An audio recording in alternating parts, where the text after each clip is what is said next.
Welcome back to Ottawa Now. CTV News Ottawa is beginning a special series tonight highlighting the issue of scams across our region and our country.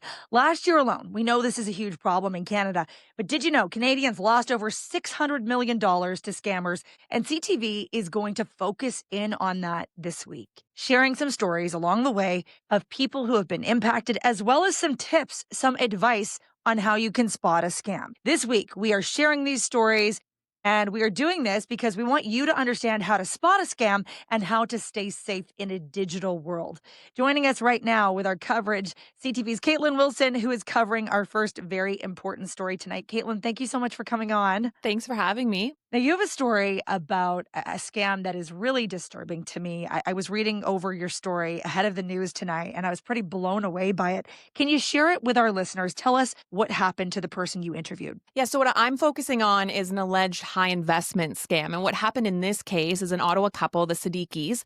They were introduced to a Toronto-based company called Highway Capital back in March, but through their son's godparents. And at the time, they tell me, they felt like they were pushed into it a little bit. But essentially what they did was they took out a second mortgage on their home for $300,000 and they invested it into this company. And they believed it was going to be a safe investment. As per the contract, they were supposed to get 2% return monthly over the course of a year. And after that, they could get their principal loan amount back. Well, they say that they saw about 2 months worth and then nothing. So they asked to withdraw their investment and they spoke to COO Mark Cummings, and they were introduced to another gentleman named Eugene Todorov, who was described as a senior partner. And they were told by both of these gentlemen that don't worry, we'll get your money back. But they say that never happened. And through the course of this, we have spoken with and identified at least 5 others with similar stories, including 2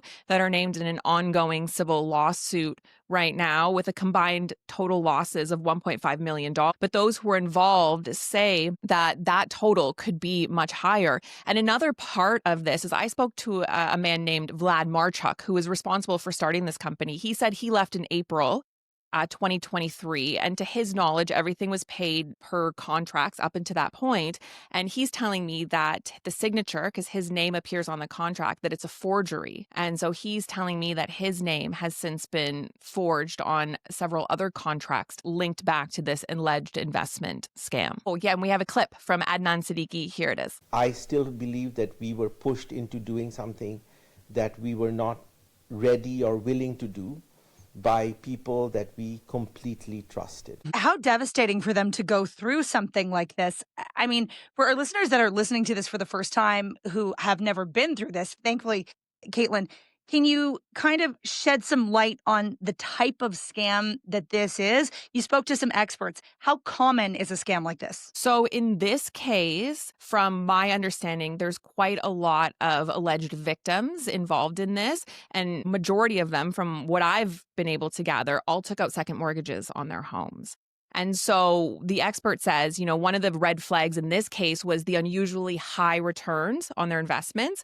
Over the course of a year, they were essentially promised a 24% return, which from my understanding and what the expert told me is that's almost nearly impossible. And that's a red flag in and of itself. So in terms of this particular scam, it seems to be widespread. But in terms of being able to protect yourself, one of the things that the expert said is look out for those red flags. If it sounds too good to be true, it probably is. And in this case, this was, they were able to sort of orchestrate this by connecting people involved in the company with people who they knew. So they were essentially effectively recruiting people into this alleged fraud. Part of this, Caitlin, is not only sharing the stories of people that have been defrauded of money, but also learning how to spot the scam. That's a huge focus of CTV this week. What tips can you share with the listeners right now so that they don't fall into a trap like this? One of the biggest ones is do your due diligence. Even if this is coming through somebody you trust, in this case, it was the Siddiquis,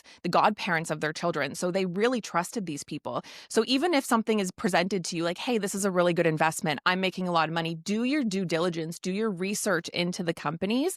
And again, if you're being promised an unusually high return on your investment, that alone is a red flag. If it sounds like it's too good to be true, it probably is. Thank you so Exactly. much, Caitlin. You're welcome. CTV's Caitlin Wilson with that story coming up tonight.